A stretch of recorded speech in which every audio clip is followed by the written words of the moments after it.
Friends, welcome back to enjoy education. நாம் இன்றைக்கி என்ன பார்க்க போகிறோம் அப்படின்னா, தினமொரு திருக்குறளில் அறத்துப்பாலில் 25வது திருக்குறள் நீத்தார் பெருமை அதிகாரத்தில் பார்க்க போகிறோம். திருக்குறள்: ஐந்தவித்தான் ஆற்றல் அகல் விசும்பு உளார்கோமான் இந்திரனே சாலுங்கரி.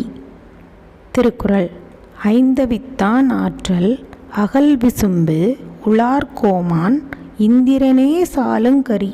பொருள்: ஐம்புலன்களினால் உண்டாகும் ஆசையை அடக்கியவன் ஆற்றலை இந்திரனின் ஆற்றலுக்கு சமமாக கூறலாம். திருக்குறள்: ஐந்தவித்தான் ஆற்றல் அகல் விசும்பு உளார்கோமான் இந்திரனே சாலுங்கரி. பொருள்: ஐம்புலன்களினால் உண்டாகும் ஆசையை அடக்கியவன் ஆற்றலை இந்திரனின் ஆற்றலுக்கு சமமாக கூறலாம். நன்றி. வாழ்க வளமுடன்.